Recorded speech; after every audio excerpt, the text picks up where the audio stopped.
आणि राजा दशरथ त्यांना निक्षून सांगतोय की रामा, लक्ष्मणा, भरता, शत्रुघ्ना, तुमच्या चौघांपैकी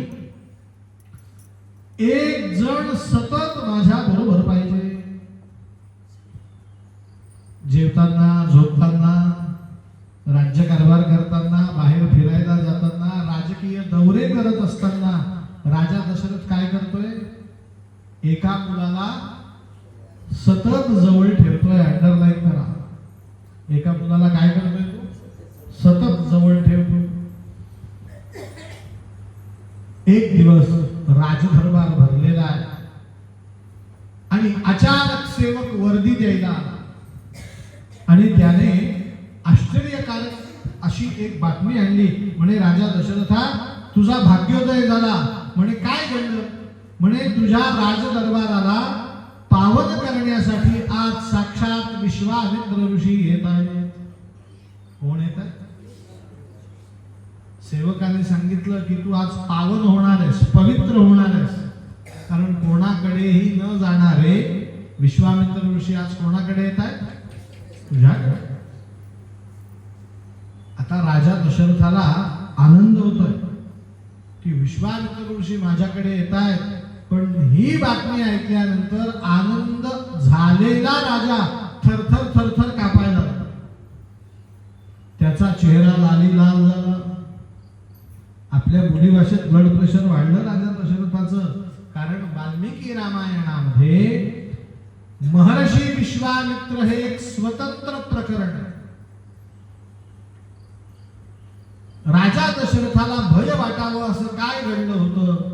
तर त्याच्यासाठी विश्वामित्रांचं थोडस तुम्हाला मी चरित्र सांगतो. विश्वामित्र ऋषी आहे आणि या विश्वामित्रांना म्हटलेलं आहे ब्रह्मर्षी विश्वामित्र. काय म्हटलेलं आहे?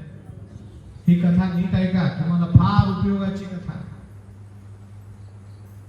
आमचे परमपूज्य डोंगरे महाराज सांगतात की प्रयत्न वादाचा उत्कृष्ट पुतळा म्हणजे कोण आहे? विश्वामित्र. प्रयत्न कधी थांबवायचे? यश अपयश येणं हा भगवंतांचा आशीर्वाद शापाचा प्रकार. परंतु आपले प्रयत्न कधी थांबवायचे नाही. आता नीट ऐका. घडला प्रसंग असा की विश्वामित्र हे ब्राह्मण नाही, क्षत्रिय कुळात जन्माला. कुठल्या कुळात? गाधी राजाचे ते पुत्र आहेत आणि त्यांचं नाव आहे राजा विश्वामित्र. काय नाव आहे? त्यांचा राज्याभिषेक झाला आणि एक दिवस हा राजा विश्वामित्र 4 दिशा जिंकून, किती दिशा? दिग्विजयी होऊन आपल्या नगरीकडे निघाला. आता जिंकण्यासारखं त्याला काहीही राहिलेलं नाही. त्याच्याबरोबर 1.25 लाख सैन्य आणि 1.25 लाख गुणिले 8 एवढे हत्ती आहेत. त्या हत्तींवरती याने संपत्ती लादून आणलेली. जग जिंकलंय त्या. असं म्हणतात की अलेक्झांडरला जग जिंकायचं. असो, त्या विषयात आपल्याला जायचं नाही. विश्वामित्र राजाने सगळं जग जिंकलं. आता राजवाड्याकडे जायचं तर त्याचं राज्य 2-3 मुक्काम दूर राहिलं. जंगलामध्ये डेरा टाकला आणि सगळ्या सैन्यांना आज्ञा दिली की आपल्याला उद्या पहाटे निघायचं आहे. सगळ्यांसाठी इथेच स्वयंपाक शिजवा. आणि विश्वामित्र राजाने सांगितलं, सैनिकांनो, मीही तुमच्या बरोबरच जेवेन. त्या सैनिकांनी सांगितलं, राजा विश्वामित्र, आम्ही खूप दमलेलो आहोत, श्रमलेलो आहोत, थकलेलो आहोत, युद्ध करून पायी पायी घराकडे चाललो. आज आपलं बरोबर आणलेलं पाथेच खाऊयात का?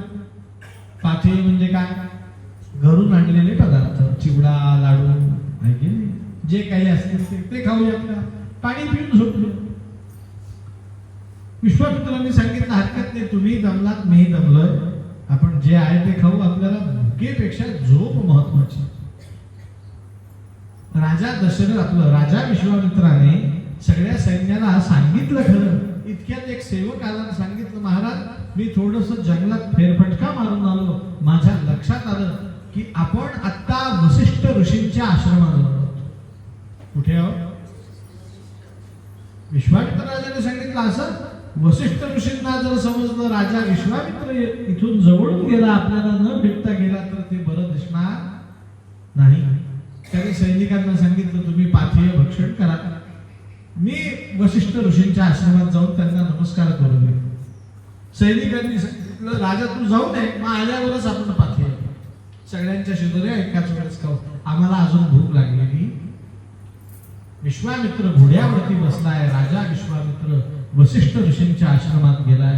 वसिष्ठ ऋषींनी स्वागत केलं आणि विश्वामित्रांनी सांगितलं मी दिग्विजय करून आलो. वसिष्ठ ऋषींनी आशीर्वाद दिला आणि सांगितलं राजा तुझे श्रम तुझ्या चेहऱ्यावरती मला दिसतात. तू एक काम कर, माझ्याच आश्रमात आलाय तर भोजन करून जा. विश्वामित्राने सांगितलं महाराज तुमच्याकडचा प्रसाद भक्षण करणं ही मोठी भाग्याची गोष्ट आहे, पण मला प्रसाद भक्षण करता येणार नाही. का तर मी वर्तमान काळात युद्धावरती आलेलो सैनिक आहे. राजा आहे मी, पण युद्ध करताना मी रणांगणात कोण आहे? सैनिक आहे. तर माझ्या सैनिकांबरोबरच मला जेवावं.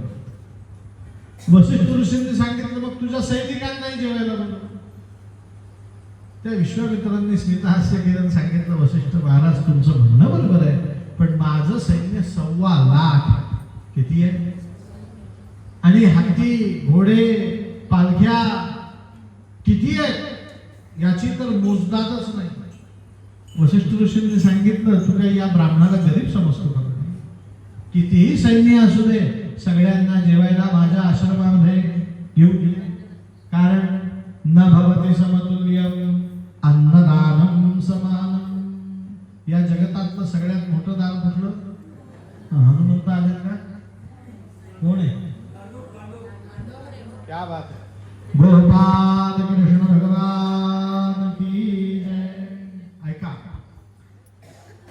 विश्वामित्रांनी शासक होऊन सगळ्या सैन्याला बोलवून पाठवलं. लंडन पाहून घ्या पाठवून हरकत मग कथा सुरू. फोटो काढायचा आहे का? काढा. काढला का? कुठे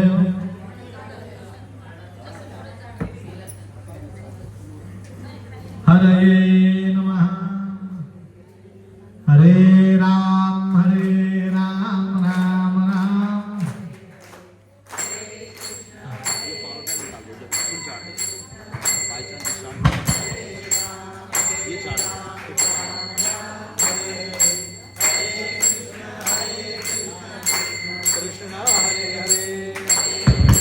हरे राम राम. आहे का?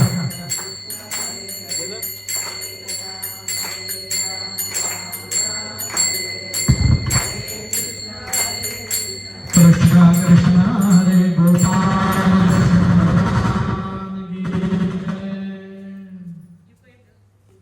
हरे नमः.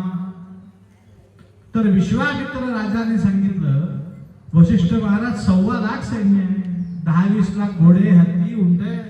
वसिष्ठ ऋषींनी सांगितलं मला दरिद्री समजू नको, सगळ्यांना घेऊन ये. विश्वामित्र साशंक झाला. वसिष्ठ ऋषींना हो नाही काही म्हणता येईना. सगळ्या सैन्याला घेऊन तासाभरात विश्वामित्र राजा आला. त्याने सैनिकांना सांगितलं होतं आपली शिदोरी खायची आहे, पण त्या ब्राह्मणाची इच्छा आहे माझ्या घरी येऊन खा. तो काय खाऊ घालणार आहे आपल्याला? पण येऊन पाहतो तर काय भल्या मोठ्या राहुट्या आहेत, भले मोठे तंबू आहे, घोड्यांसाठी चाऱ्याची व्यवस्था आहे, हत्तीचं खाणं तयार आहे, उंटाचं खाणं तयार आहे. 1.25 लाख सैनिकांसाठी पंचपक्वान्नांचं भोजन